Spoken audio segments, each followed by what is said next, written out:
राज्य में तेजी से बदलते राजनीतिक घटनाक्रमों के बीच कांग्रेस के प्रदेश प्रभारी अविनाश पांडे ने हेमंत सरकार को अस्थिर करने की कोशिश का आरोप लगाया है। केंद्र पे हमला बोलते हुए उन्होंने कहा कि संवैधानिक संस्थाओं का दुरुपयोग हो रहा है। हेमंत सोरेन की विधानसभा सदस्यता को लेकर उठ रहे सवालों पे अविनाश पांडे ने कहा कि चुनाव आयोग का जो निर्णय होगा पार्टी उसका स्वागत करेगी और सभी घटक दल मिलकर जरूरत के हिसाब से आगे निर्णय लेंगे।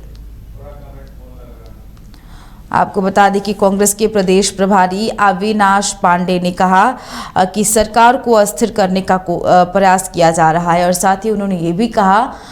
केंद्र सरकार पे हमला बोला कि चुनाव आयोग का जो भी निर्णय आएगा उसका हम मिलकर स्वागत करेंगे। और आपको बता दें कि साथ में उन्होंने ये भी कहा कि केंद्र सरकार लगातार अस्थिर करने का प्रयास कर रही है जो सरकार है, और कहा कि चुनाव आयोग का जो भी फैसला होगा उसका हर घटक दल मिलकर स्वागत करेंगे।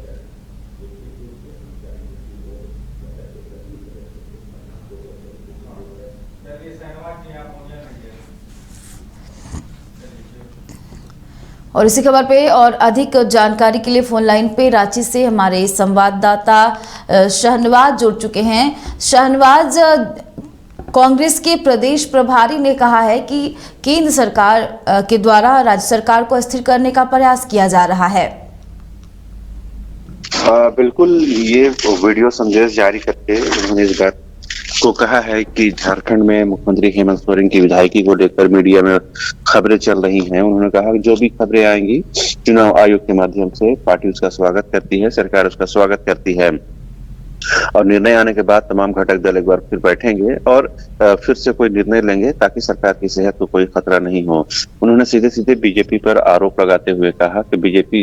जब से झारखंड की हेमंत सरकार बनी है तब से बीजेपी संवैधानिक संस्था हो या फिर केंद्रीय जांच एजेंसियों के माध्यम से सरकार को डिस्टेबलाइज करने की कोशिश कर रही है। लिहाजा पार्टी की इस पर नजर है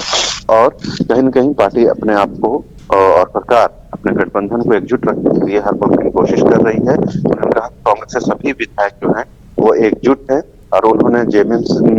को लेकर कहा कि झारखंड मोर्चा एक बड़ा दल है, एक बड़ा घटक दल है, लिहाजा वो सभी को साथ लेकर चलेगी, ऐसा विश्वास है। तो कहीं न कहीं इस वीडियो संदेश के माध्यम से अविनाश पांडे ने साफ कर दिया है कि जो झारखंड कांग्रेस को लेकर जो बातें आ रही थी कि उसके विधायक हो सकता है कि टूट जाए, तो ऐसा उन्होंने साफ इनकार किया और उन्होंने बताने की कोशिश की है उनके तमाम विधायक जो हैं वो एकजुट है। और आपको ये जानकारी है कि कल ही जो सीएलपी लीडर है आलमगीर आलम, उन्होंने स्पीकर के ट्रिब्यूनल में एक पत्र लिखा है जिसमें कांग्रेस के 3 विधायक जो कैश कांड में शामिल हैं, इरफान अंसारी, नमन विकसल कुंगाड़ी और राजेश कच्छप, इन तीनों के खिलाफ दल बदल कानून के तहत कार्रवाई करने की मांग की है। तो ये कहीं न कहीं संदेश देने की कोशिश है कि कांग्रेस में कोई भी अगर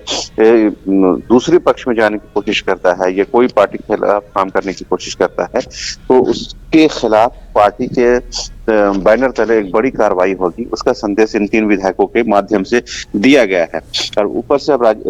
प्रदेश प्रभारी अविनाश पांडे का बयान आ गया है जिससे साफ हो गया कि पार्टी अपने विधायकों को एकजुट एक मंच पर रखने के लिए हर मुमकिन कोशिश कर रही है। इस बीच कल 2 बार यूपीए की बैठक हुई है और आज फिर से यूपीए की बैठक बुलाई गई है। जाहिर सी बात है सरकार कोई भी अपनी तरफ से कोई कोई कसर नहीं छोड़ना चाहती है ताकि सरकार की स्थिरता को लेकर कोई सवाल खड़े हों। फिलहाल तमाम जो लोग हैं उसकी निगाह जो है राजभवन पर है और यही वजह है कि राजभवन के निर्णय आने के बाद ही खुद अविनाश पांडे कह रहे हैं कि तमाम जो घटक दल हैं वो बैठेंगे और निर्णय लेंगे। जी, बहुत बहुत शुक्रिया तमाम जानकारियों के लिए शहनवाज। तो आपको बता दें कि कांग्रेस के प्रदेश प्रभारी अविनाश पांडे ने कहा कि सरकार को अस्थिर करने का प्रयास किया जा रहा है और साथ ही उन्होंने ये भी कहा कि ईडी का जो भी फैसला आएगा उसका हम लोग मिलकर स्वागत करेंगे। आगे की रणनीति बनाएंगे। इसमें जो भी हमारे बड़े घटक हैं निश्चित रूप से हम चाहेंगे कि वो घटक के सभी सदस्यों को सम्मानपूर्वक तरीके से लेकर आगे आने वाले समय में जनता से जो हमने 5 साल सेवा करने का वादा किया था उसे हम पूरा करने में तत्पर हैं, संकल्पित हैं। जहां तक कांग्रेस लेजिस्लेटिव पार्टी का सवाल है, मैं कहना चाहूंगा कि कांग्रेस की लेजिस्लेटिव पार्टी एकजुट है, इकट्ठी है